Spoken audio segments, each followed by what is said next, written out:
오늘 우리에게 주신 하나님의 말씀은 사도행전 13장 4절에서 12절까지의 말씀입니다. 계속해서 우리 사도행전에 있는 말씀들을 여러분과 함께 나누게 됩니다. 사도행전 13장 4절에서 12절까지의 말씀, 제가 한 절, 여러분이 한 절 읽도록 하겠습니다. 두 사람이 성령의 보내심을 받아 실루기아에 내려가 거기서 배 타고 구브로에 가서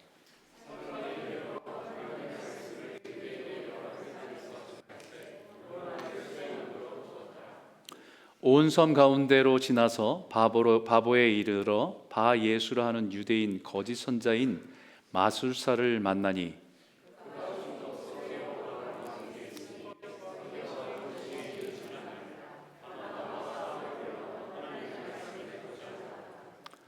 이 마술사 엘루마는 이 이름을 번역하면 마술사라 그들을 대적하여 총독으로 믿지 못하게 힘쓰니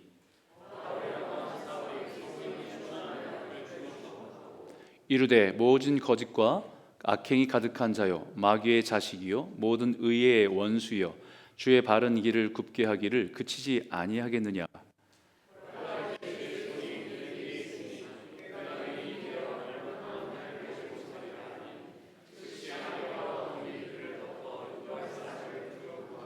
같이 읽겠습니다. 이에 총독이 그렇게 된 것을 보고 믿으며 주의 가르치심을 놀랍게 여기니라. 아멘. 여러분, 우리가 인생을 살아가면서 한계를 느낄 때가 있죠. 자신이 경험한 것들을 우리가 어떤 상황을 만나면 경험한 것에 기초해서 우리는 그것에 반응하고 할 때는 좀 괜찮은데 우리의 경험과 지식의 한계를 느낄 때가 있어요. 한 번도 그런 상황을 만나본 적이 없을 때. 어쩌면 우리는 가정에서 이끄는 부모로서 그런 상황을 맞닥뜨릴 때가 있습니다. 어떻게 우리 가정의 아이들을 이끌어갈까? 이런 혼돈과 같은 우리가 살았던 시대하고는 또 다른 시대에 살아간 우리 아이들을 어떻게 잘 인도할 수 있을까? 또 사업체를 이끌어가야 되는 책임자로서 느끼는 그런 한계도 있죠. 세상이 너무 급변하니까 앞으로 어떻게 경영을 해야 될지 막막할 때도 있죠. 또 교회를 이끌어가는 목회자로서 또 한 나라를 이끌어가는 책임이 있는 지도자로서 우리 책임이 무거우면 무거울수록 우리는 내가 가진 지식과 지혜의 한계를 느낄 때가 참 많습니다. 그것이 나 혼자만의 실수로 결정으로 나 혼자만이 좀 어려움을 겪거나 힘들어지는 것은 괜찮은데 내 결정과 내 선택이 우리 가족들에게 영향을 미치고 우리 교인들에게 영향을 미치고 한 나라의 백성들에게 영향을 미친다고 생각하면 이 중압감이 너무나 커서 자신의 한계, 지식의 한계, 경험의 한계들을 많이 느끼게 됩니다. 여기서 드러나는 것이 지식과 지혜의 차이가 드러납니다. 올바른 결정하는 데 있어서 지식은 필요하지만 때로는 그 지식과 경험이 오히려 걸림이 되기도 하거든요. 그 사람의 한계가 되기도 하기 때문입니다. 그래서 지혜는 그 모든 지식과 경험을 관통해서 볼 수 있는 능력이기 때문에 올바른 결정에는 반드시 지혜가 필요합니다. 우리 지난주에 살펴본 안디옥 교회에서도 정말 중요한 결정을 해야 되는 상황에 처했습니다. 교회가 성령으로 능력으로 힘있게 서가면서 그 교회 주신 사명을 따라서 예루살렘을 넘어 온 유대와 사마리아와 땅끝까지 이르러 예수의 증인으로 나아가야 되기 때문에 결정을 해야 되거든요. 근데 분명히 알고 있습니다. 하나님이 우리에게 주신 사명이 땅끝까지 복음을 전하는 사명이 교회와 성도들에게 있다는 걸 알고 있어요. 그런데 그 알고 있음에도 불구하고 그럼 누구를 보내야 될까?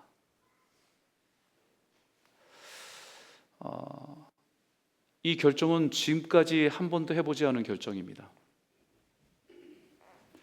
예루살렘 교회가 보여주지 못한 결정이에요. 앞에 있었던 예루살렘 교회가 막 부흥하는 것을 보고 거기서 핍박 때문에 흩어져서 안디옥 교회라고 하는 교회가 세워졌는데 예루살렘 교회도 그 결정을 해본 적이 없어요.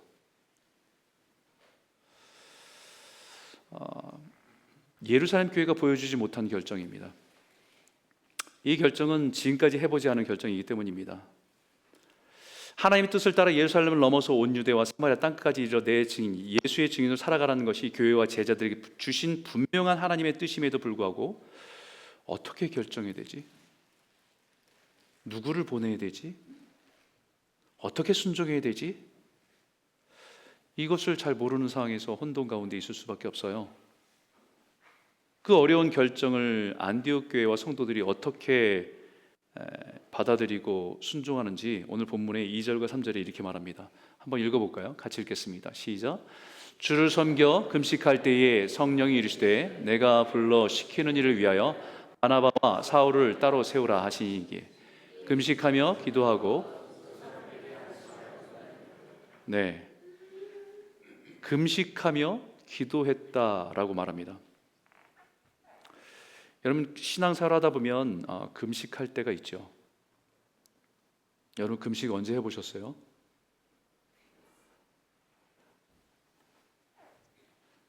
살을 빼야 될 때? 이참에 살도 빼고 다이어트도 하고 한번 영적으로 조금 집중해 볼까 하는 마음에 여러분 금식을 안 해보셨다고 한다면 그만큼 간절함에 처한 적이 없다라고 볼 수도 있어요. 감사해야 될 일이죠. 그죠? 또 하나는 금식을 해본 적이 없다라고 하는 것은 내가 절박한 상황이 있음에도 불구하고 하나님께 매달려 본 적이 없다라고 하는 것이에요.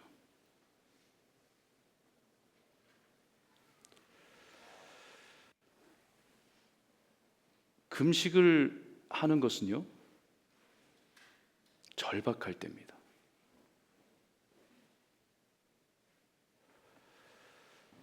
저도 금식을 여러 번 해봤는데 목회를 하면서 일상을 그대로 하면서 한 10일간을 금식한 적이 제일 길게 금식한 적이 있어요.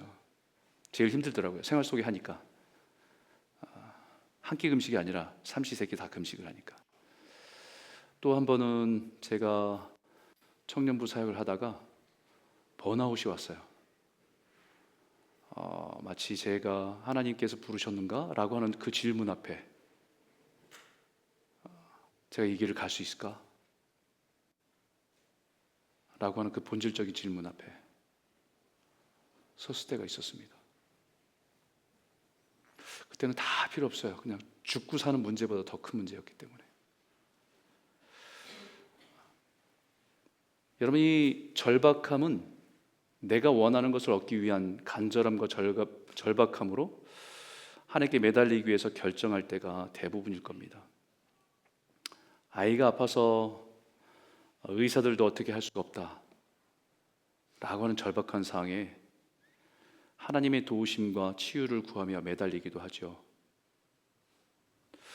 너무 힘겨운 상황을 해결해 주시기를 바라는 마음으로 매달리는 것이 아마 금식일 겁니다. 그래서 그 금식은 하나님께서 기뻐하세요. 왜냐하면 전적으로 하나님을 의지하며 붙들려고 몸부림치는 것이기 때문에 하나님께서는 기뻐하십니다. 그러나 금식은 하나님의 소리를 듣기 위해서 결단하는 신앙의 결단입니다. 내 생각과 내 경험을 내려놓고 하나님의 지혜를 듣기 위해서 내 자신을 비우는 시간이기 때문입니다. 육체의 가장 기본적이고 본능적인 욕구를 포기하고 나를 향한 하나님의 뜻을 깨닫고 지혜를 얻기 위한 믿음의 행동이기 때문입니다. 내가 원하는 것을 얻어내기 위해서 밥 안 먹고 투정 부리며 떼쓰기 위한 땡깡 부리기 위한 수단이 아니라 내 안에 욕망으로 가득 찬 것들을 비우고 하나님의 소리를 듣기 위해서 결정하는 믿음의 행위가 금식입니다. 그래서 여러분께 한 가지 정리해드리면 금식은 내 지식과 지혜를 내려놓고 하나님의 지혜를 구하는 믿음의 결정이에요.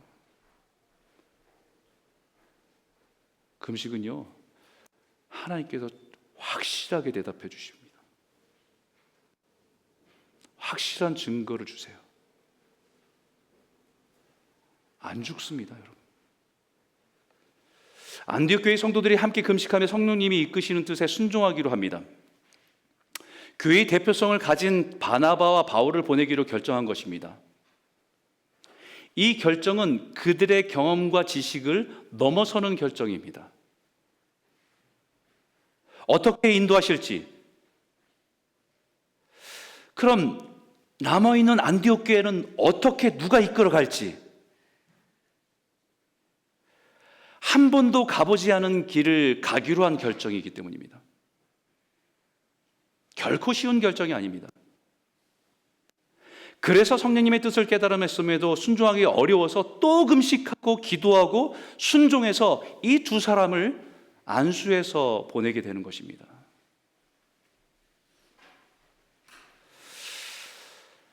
그리고 어디를 먼저 갈지 결정하게 되는데 바나바의 고향인 구브로 섬으로 가기로 결정합니다.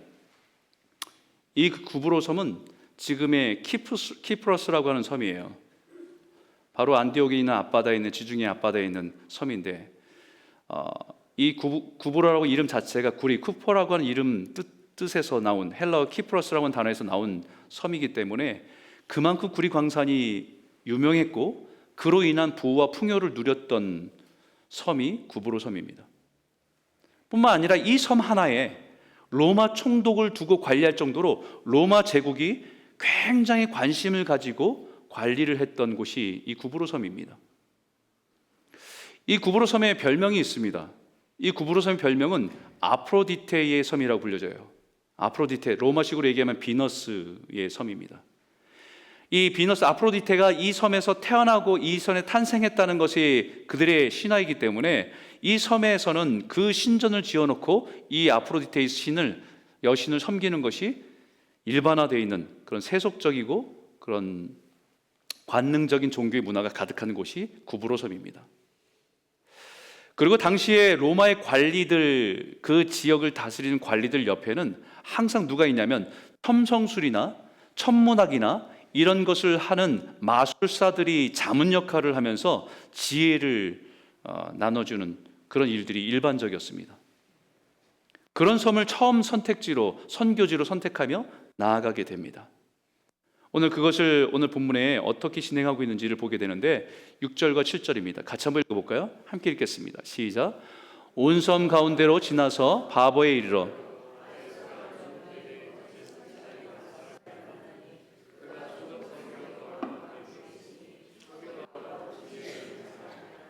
바나바와 사울을 불러 하나님의 말씀을 듣고자 하더라. 구브로 섬 동쪽에 살람이라고 하는 항구로 들어가 섬을 가로질러서 서쪽에 있는 바보라고 하는 항구까지 이렇게 가로질러 가게 됩니다. 그곳에서 그 섬을 관리하는 로마 총독 서기오 바울을 만나게 되었다고 얘기합니다. 근데 여기 우리가 주목해야 될 것은 뭐냐면 서기오 바울은 지혜 있는 사람이라고 성경이 말하고 있다는 거예요. 총독 서기오 바울을 가리켜서 지혜 있는 사람이라고 A man of intelligence라고 표현하고 있습니다. 아직 하나님을 알지 못하고 예수를 구주로 믿지 못하는 이 사람을 성경은 어떻게 지혜 있는 사람이라고 말할 수 있을까? 이 성경에 말하는 이 지혜라고 이 사람이 지혜있다고 얘기하는 이 지혜는 세상적으로 많이 배우고 똑똑한 사람을 지혜있다고 말하는 건가?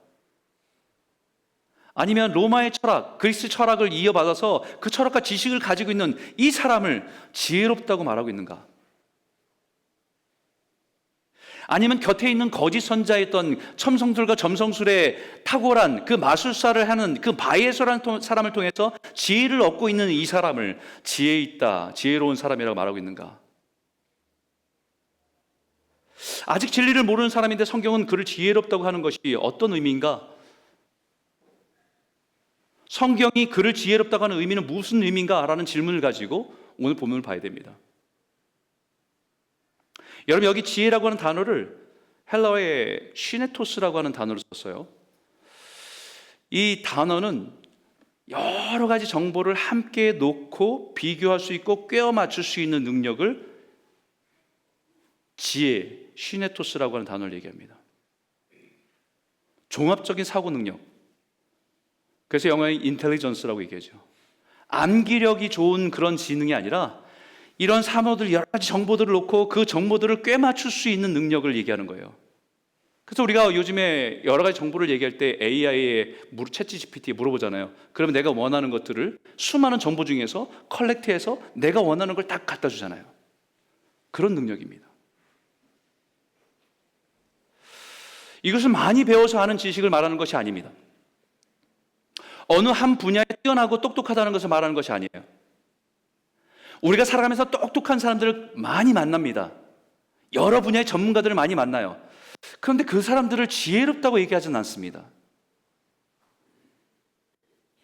우리가 누군가를 지혜롭다고 말할 때는 우리가 아는 지식을 뛰어넘어서 그 너머의 것을 보고 살아가는 것을 볼 때 지혜롭다고 말해요. 그래서 우리는 때로는 할머니들이 학교에서 배운 것이 정말 없잖아요. 초등학교, 중학교 나오지 않으신 분들인데 그분의 삶에서 나오는 이야기들이나 경험들은 굉장히 지혜롭습니다. 그들이 인생의 경험을 통해서 우리 지식을 뛰어넘는 어떤 지혜를 가지고 있음을 놀랄 때가 있습니다. 여기 성경의 구브로 섬의 총독에게 서기오 바울에게 지혜 있는 사람이라 말하는 것은 진리에 대한 그의 태도를 말하는 거예요. 자신이 가진 지식과 경험을 넘어서 바나바와 바울이 전하는 복음을 들으려고 하는 태도, 자신이 알고 있는 지식에 갇혀 있지 않고 저 사람들이 전하는 것이 정말 진리인가? 하는 그 염려로 하는 마음으로 그 지혜롭다고 하는 것입니다.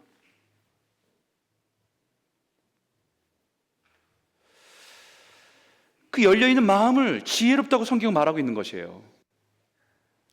여러분, 복음을 전할 때 가장 어려운 사람이 자신의 경험과 지식에 갇혀 있는 사람이 가장 어렵습니다. 자신이 아는 한쪽으로 치우쳐서 들으려고 하지 않는 사람이 제일 어렵습니다. 하나님 말씀이 들려질 때 정말 그런가?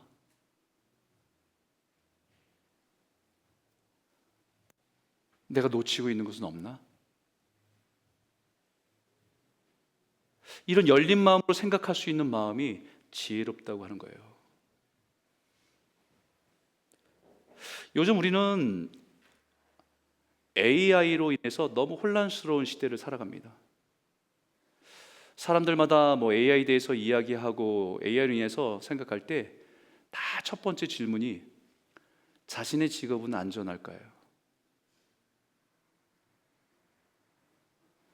이걸 제일 많이 걱정하고 염려합니다. 그래서 AI에 대한 전문가라고 하는 사람들이 가장 많이 그들에게 많이 물어보는 질문은 대부분 다 앞으로 어떤 직업이 안전합니까? 이런 질문이라고 합니다. 저도 관심이 있어서 AI에 대한 관련된 강의나 자료들을 많이 살펴보고 생각하는데 그중에 카이스트 교수 한 사람이 이야기하는 것을 제가 기억하고 있어요. 이분이 카이스트 학교에서 학생들을 가르치는데 가르치는 학생들도 동일한 고민을 가지고 이 교수에게 질문해요. 앞으로의 10년, 5년, 10년 뒤에 어떤 직업을 우리가 준비됩니까? 그런 직업은 안전합니까? 어떻게 우리는 살아야 됩니까? 이런 질문들을 막 해요. 근데 이분이 그 처음에 강의를 듣는 첫 강의에 이들에게 학생들한테 이런 프로젝트를 줬어요. 자기 자신을 표현한 영상, 자기 자신을 표현할 수 있는 영상 하나를 만들어 보라고. 그랬더니 처음에는 다들 학생들이 불만을 표현했습니다. 지금 이렇게 바쁜 시기에 도대체 무슨 이런 주제를 가지고 이런 일을 하냐고. 다들 투덜투덜 대면서 다 각자가 돌아갔대요. 그래서 학기가 끝날 때 각자가 이제 그 프로젝트에 대한 것을 가지고 발표하고 하는데 그때 학생들이 하는 말이 자기가 처음으로 내가 누구인지를 생각해 보았다는 겁니다. 처음으로. 카이트에 다닐 정도면 되게 엘리트 중에 엘리트잖아요. 똑똑한 애들입니다. 남들과 경쟁해서 탑으로 계속해서 자기들 탑으로, 그리고 무엇을 할 수 있을지 자기의 미래를 꿈꾸면서 경쟁하면서 승리하면서 막 왔던 애들이에요. 그런데 자기가 처음으로 자기가 누군지 생각해 봤대요. 집에서 자기가 태어난 곳, 부모님, 어릴 적 사진들, 이런 것들을 막 정리하면서 자기에 관련된 자료들을 모으면서 내가 누군가, 자기를 처음 진지하게 자기 자신에 대해서 생각해 봤다는 겁니다. 그래서 그 교수는 거기서 답을 찾으라고. 이것은 이 시대를 살아간 우리들에게 굉장히 중요한 것을 가르쳐 줍니다. 정보가 쏟아지는 시대, 그 정보를 잘 이용하는 것이 능력이라고 얘기하는 시대, 그것을 자신의 지식으로 삼고 살아가는 시대, 우리는 그런 시대를 살아가고 있습니다. 어떻게 하면 그 정보를 잘 활용해서 살아갈 것이 그 사람의 능력이라고 인정받는 세상 속에 우리는 살아가고 있습니다. 그런데 인간의 본질인 나는 누군가, 과연 무엇을 위해 사는 것이 의미 있고 가치 있는 삶인가? 진리란 무엇인가? 라는 근본적인 질문 앞에 생각하며 살아가는 것이 지혜라는 것입니다.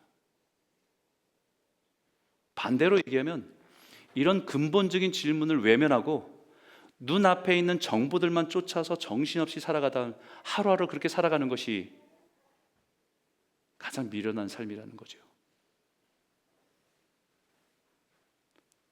일주일 지나고 뒤를 돌아보면 뭐 했지?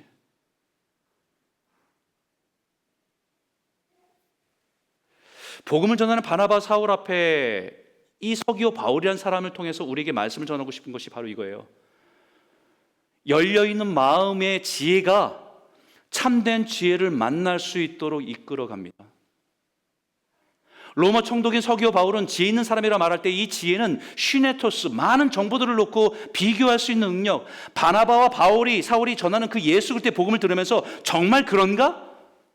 내가 놓치고 사는 것은 없는가? 라고 하는 열려있는 마음으로 그들에게 불러서 들으려고 하는 그 마음이 지혜다라고 말하고 있는 거예요. 지역의 로마 총독인데 어디서 굴러온 이상한 사람들의 이야기를 무시할 수 있죠.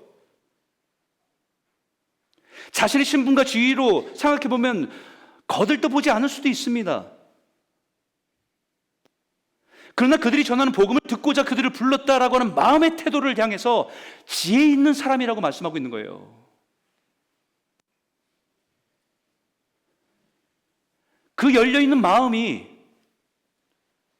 자기는 세상에 성공하고 많은 것을 배우고 있는 것을 통해서 듣지 않으려고 했던 마음이 아니라 열려있는 마음이 그 지혜를 받아들일 수 있는 진정한 참된 지혜로 이끌어가는 지혜였다는 것이에요.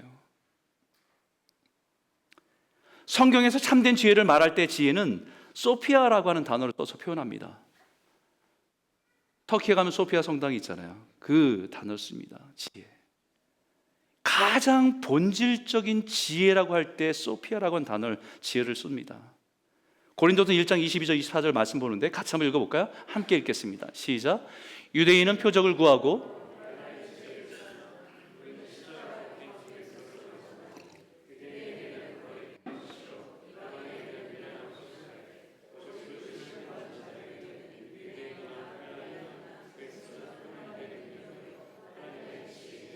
하나님의 지혜 소피아니라. 유대인들은 죄로 깨진 세상 속에서 우리를 구원할 메시아를 기다리고 살았습니다. 그들이 가지고 있던 생각은 메시아는 놀라운 기적을 행하고 능력을 가진 존재여야만 그들의 고통 가운데 있는 우리를, 그 세상에서 우리를 구원해낼 수 있다라고 생각했습니다. 헬라인, 그리스인은 모든 인생의 고통 속에 살아가는 우리들의 현실, 인생의 그 참혹한 현실을 보면서 도대체 어떻게 이 고통의 현실을 넘어설 수 있을까? 인생에 이렇게 고난이 가득한 인생을 보면서 이 고통의 의미는 무엇일까? 무엇인가 인생의 답을 찾으려고 고민하면서 철학하고 지혜를 찾으려고 애썼던 사람들이 헬라인이고 그리스인입니다. 그런 그들에게 죄로 깨진 세상을 구원하기 위해서 오신 신이, 메시아가 자기 자신이 십자가에서 죽은 메시아란 사실이 말도 안 되는, 믿을 수 없는 거죠. 유대인에게는 자신의 구원하신 메시아가 로마 병사에게 그렇게 무기력하게 죽는다고? 이것은 받아들일 수 없는 것이었습니다. 헬라 그리스인에게는 그들이 섬기는 수많은 신화에 나오는 신들이 있는데 그들의 신에 비하면 정말 초라하고 말도 안 되는 일, 그런 일을 신이 했다고 받아들일 수 없어요. 그러나 하나님의 부르심을 받아 예수를 만나고 믿는 그리스도인들에게는 메시아이신 그리스도가 죄인인 우리를 위해서 대신 죽으심으로 우리의 죄를 대속하시는 그 길만이 죄에 대한 하나님의 정의와 공의를 실현시키는 유일한 길임을 깨달을 때에 비로소 그리스도의 십자가는 우리를 구원하시는 하나님의 능력이요 지혜인 것을 믿을 수 있는 거예요. 그게 하나님의 지혜예요.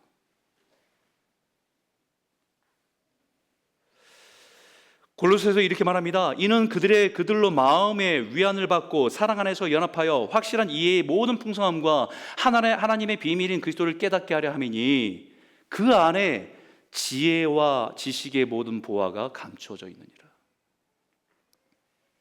하나님의 지혜는 신비입니다. 머리로 이해하기보다는 사랑 안에서 이해할 수 있는 하나님의 비밀입니다.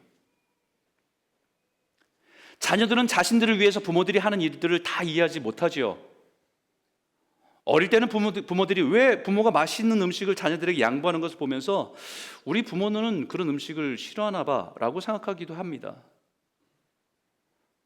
근데 나중에 부모가 되어 보니까 그것이 자녀를 사랑하기 때문에 희생하고 헌신하는 것이라는 것을 이해하게 되는 것과 같은 거예요. 예수 그리스도의 십자가는 머리로 이해가 안 됩니다. 만물을 다스리는 하나님이 어떻게 그렇게 무력하게 무기력하게 십자가에서 죽어야 하는지, 적어도 로마 황제처럼 멋지게 화려하게 등장해서 적들을 제압하고 승리해야 그래도 인정할 수 있는데 도무지 이해할 수 없는 것이 예수 그리스도의 십자가입니다. 그러나 하나님을 만나고 그 사랑을 경험한 성도는 깨닫습니다. 죄로 깨어져 소망 없는 나를 대신해서 선택하신 십자가, 내가 죽어야 될 그 자리에 그 하나님이 대신 죽으신, 그를 우리에게 의롭다고 하나님이 자녀로 삼으신 그 하나님의 지혜가, 하나님의 사랑이 믿어지게 되는 거예요. 그렇기 때문에 사도 바울은 그것을 보화라고 얘기합니다. 사랑하는 성도 여러분, 예수를 구주로 믿는 저와 여러분, 그리스도의 십자가에 감추어진 하나님의 참된 지혜와 능력을 발견하고 이 세상에서 하나님의 사랑 안에서 위로와 소망을 가지고 살아가는 저와 여러분 모두가 되시길 주님의 이름으로 축복합니다. 두 번째는 참된 지혜, 소피안을 가진 성도는, 예수라고 하는 진리, 이 지혜를 가진 성도는 하나님의 뜻을 분별하는 지혜, 프로네시스를 따라 살아갑니다. 여러분, 여기에 누가복음 1장 17절 이렇게 말합니다. 같이 한번 읽어볼까요? 함께 읽겠습니다. 시작. 그가 또 엘리야의 심령과 능력으로 주 앞에 먼저 와서 아버지의 마음을 자식에게 거스르는 자를 의인의 슬기 돌아오게 하고 주를 위하여 세운 백성을 준비하리라. 소피아라고는 본질적인 이 진리를, 지혜를 소유한 성도라고 한다면 여기에 프로네시스라고 하는 지혜는 지혜를 따라 분별하며 살아가는 실천적인 지혜를 말합니다. 의인의 슬기, 의인의 지혜, 하나님의 의를 따라 살아가게 하는 실천적인 지혜예요. 무엇이 하나님의 선하신 뜻이지? 무엇이 하나님께서 기뻐하신 뜻이지? 무엇을 따라 살아가는 것이 옳은 것인지 이것을 분별할 수 있도록 하는 지혜입니다. 분별력이라고 할 수 있죠. 예수님께서는 이런 지혜가 무엇인지 구체적으로 말씀하신 적이 있어요. 마태복음 7장 24절입니다. 그러므로 누구든지 나의 이 말을 듣고 행하는 자는 그 집을 반석에 지은 지혜, 프로네시스로운 사람 같으리니. 단순히 하나님의 말씀을 많이 아는 사람을 지혜로운 것이라고 말하지 않고요, 그 말씀을 따라서 자신의 삶에서 순종하고 실행하며 살아가는 사람을 지혜로운 사람이다라고 말합니다. 소피아라고 하는 지혜는 진리를 소유한 지혜라고 한다면, 예수가 진리임을 붙들고 살아간 지혜라고 한다면, 그 진리를 근거로 오늘 이 시대에 내가 누구인지를 분명히 알고, 어떤 말을 해야 되는지를 알고, 어떤 삶을 살아야 되는지를 알아 매 순간순간마다 올바른 선택을 할 수 있는 지혜, 그 지혜를 프로네시스라고 얘기해요. 진리를 따라 어두운 세상에 빛을 비추며 올바른 길을 걸어갈 수 있는 분별의 지혜를 말하고 있는 것입니다. 여러분, 이 모습은 우리는 지혜롭다고, 주님께서는 지혜롭다고 얘기하는데 세상 사람의 눈으로 보면 굉장히 미련한 삶이에요. 집을 짓는데 모래를 빨리 파서 기둥 박고 집 지으면 빠르잖아요. 근데 아직도 돌 파고 있어요. 기둥 하나 삼겠다고. 반석에 기둥 하나 세우겠다고 돌을 깨고 있는 중입니다. 참 미련하죠. 왜 그렇게 사냐고 얘기할 거예요. 그런데 성경은 지혜롭다고 얘기해요. 이걸 극적으로 보여주는 예수님의 비유가 뭔지 아세요? 열처녀 비유입니다. 마태복음 25장에 있는 열처녀 비유예요. 10명이 다 지혜롭진 않습니다. 5명은 지혜롭고 5명은 미련하다고 말하잖아요. 이 열처녀 다 알고 있습니다. 신랑 되신 예수는 반드시 다시 오신다 라고 하는 진리를 가지고 있어요. 근데 밤이 깊어질수록 기름을 준비하고 깨어있어 인내하며 기다리는 그 여인들이 프로네시스라고 하는 지혜를 가진 여인이라고 얘기해요.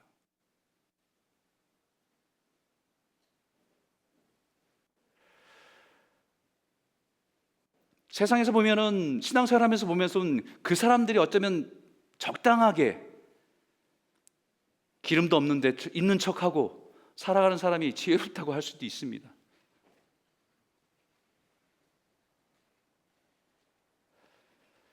세상에 볼 때는 미련해 보이는 삶이에요.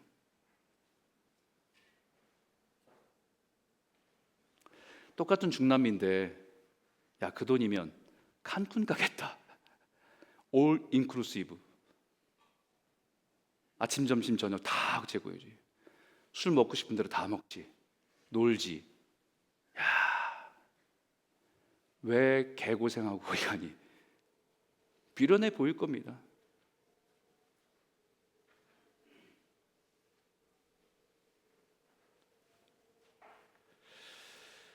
지금 총독 서기오 바오로는 바로 이 참된 진리로 나아가는 문 앞에 서 있는 거예요. 그런 세상은 그를 쉽게 내어주지 않습니다. 사단은 자신에게 속한 자를 쉽게 포기하지 않아요. 그래서 8절에 이렇게 말합니다. 같이 한번 읽어볼까요? 함께 읽겠습니다. 시작. 이 마술사 엘루마는 이 이름을 번역하면 마술사라, 그들을 대적하여 총독으로 믿지 못하게 힘쓰니. 참된 진리의 마음을 열고 지혜를 향해 나갈 때 사단은 그 모든 것을 동원해서 믿지 못하게 합니다. 자신이 행하는 마술을 행하고 주술을 행하고 거짓 것으로 위협하고 저주를 퍼붓고 그가 할 수 있는 모든 것을 동원해서 믿지 못하게 합니다. 이것은 영적인 싸움이에요. 치열한 영적 전쟁이 벌어지고 있는 현장입니다. 그런 영적 전쟁이 벌어지는 곳에서 우리가 어떻게 살아갈 것인가? 성령을 의지하고 순종하는 것이 하나님의 지혜입니다. 9절과 10절에 한번 볼까요? 같이 한번 읽도록 하겠습니다. 시작. 바울이라고 하는 사울이 성령이 충만하여 그를 주목하고 이르되 모든 거짓과 악행이 가득한 자여 마귀의 자식이요 모든 의의 원수요 주의 바른 길을 굽게 하기를 그치지 아니하겠느냐. 여러분, 우리가 살아가는 삶의 현장이 영적 전쟁터입니다. 온갖 거짓들이 가득한 세상을 우리는 살아가고 있습니다. 하나님이 없이도 신이 없이도 얼마든지 인간은 행복할 수 있다라고 세상은 말합니다. 모든 과학과 의학과 기술의 발전으로 영원히 죽지 않는 세상이 곧 다가온다고 우리에게 약속하고 있습니다. 일하지 않아도 편안한 세상을 만들어져 가고 있다고 사람들을 미혹합니다. 온갖 악행을 행하면서도 그것은 그저 사람들의 본능에 의한 감정에 충실한 행위라고 주장합니다. 죄의 기준조차 무너진 채 하나님 앞에서 그 악을 부추기는 세상을 우리는 살아가고 있습니다. 온갖 세상의 지식과 정보에 이끌려서 정신없이 우리는 그 속에서 살아가게 만듭니다. 종교적인 언어로 정의를 말하는 것 같지만 결국 자기 죄에 대한 합리화를 시키는 그릇된 길로 사람들을 인도해 가고 있습니다. 적당히 세상과 타협하여 뒤섞여도 살아가도 교묘하게 속이는 일들이 너무 많은 세상을 살아가고 있습니다.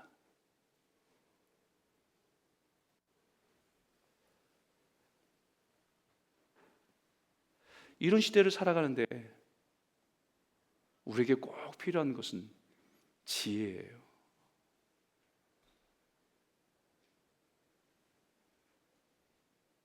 정보를 다루면서 살아가는 삶이 아니고요, 지혜예요. 사도 바울은 그것을 우리에게 꼭 필요한 것이 성령 충만이라고 말합니다. 영적인 것을 분별했던 것처럼 우리에게 성령 충만이 필요하다라고 얘기해요. 에베소 5장 15절과 18절 한번 읽어볼까요? 마지막으로 함께 읽겠습니다. 시작. 그런즉 너희가 어떻게 행할지를 자세히 주의하여 지혜 없는 자같이 하지 말고 오직 지혜 있는 자같이 하여 세월을 아끼라. 때가 악하니라. 그러므로 어리석은 자가 되지 말고 오직 주의 뜻이 무엇인가 이해하라. 술 취하지 말라. 이는 방탕한 것이니 오직 성령으로 충만함을 받으라. 여러분, 지혜 없는 자같이 살라고 말하는 거, 없는 자같이 하지 말라고 얘기하는 거예요. 소피아라고 하는 지혜, 예수가 진리임을 깨달은 그 지혜를 붙들고 있는 사람인데 왜 그 예수가 없는 사람들처럼 살아가냐는 거예요.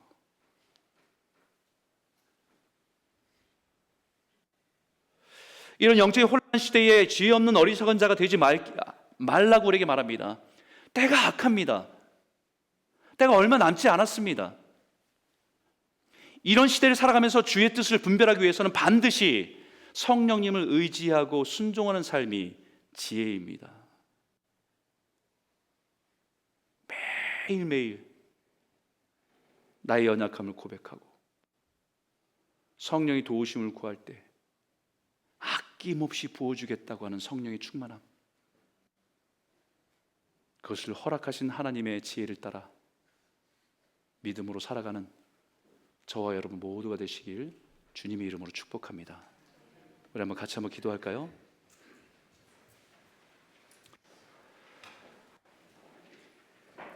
여러분, 우리 한번 진지하게 한번 생각해 보셨으면 좋겠어요. 오늘 말씀을 좀 여러분 가슴에 담고 한번 생각해 보셨으면 좋겠어요. 홍수처럼 세상의 정보는 어마어마하게 밀려옵니다. 약간의 AI 도움을 통해서 그 정보들이 정리돼서 또 다른 정보들을 붙들고 살아가지요. 내 삶에 문제가 있을 때에 하나님께 기도하고 하나님께 의탁하기보다는 어쩌면 그런 것을 더 많이 의지하고 살아가는 건지 모르겠어요.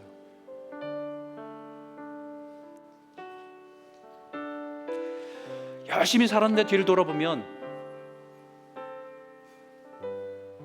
뭐 하고 있지? 나는 누구지? 이렇게 살아가는 게 맞나?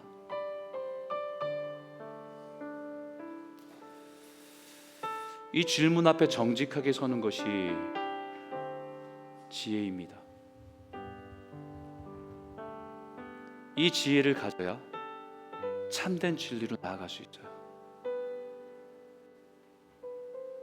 참된 지혜이신 예수 그리스도의 십자가를 붙들고 날마다 생명이 양식되고 음료 되신 예수의 삶을 또 가르침을 따라 살아가게 하여 주십시오. 영적으로 혼란한 세상 속에서 지혜 없는 어리석은 자로 살아가지 않고 성령을 의지해서 살아가는, 주의 뜻을 따라 살아갈 수 있는 그런 지혜 또한 우리에게 허락해 주십시오. 우리의 경험과 지식을 넘어서 하나님이 우리를 부르시는 부르심을 따라서 성령을 따라 살아가는 우리 될 수 있도록 인도하여 주실 줄 믿습니다. 우리 한번 같이 한번 잠잠히 좀 기도해 봤으면 좋겠어요. 함께 기도하겠습니다. 하나님 아버지 감사합니다.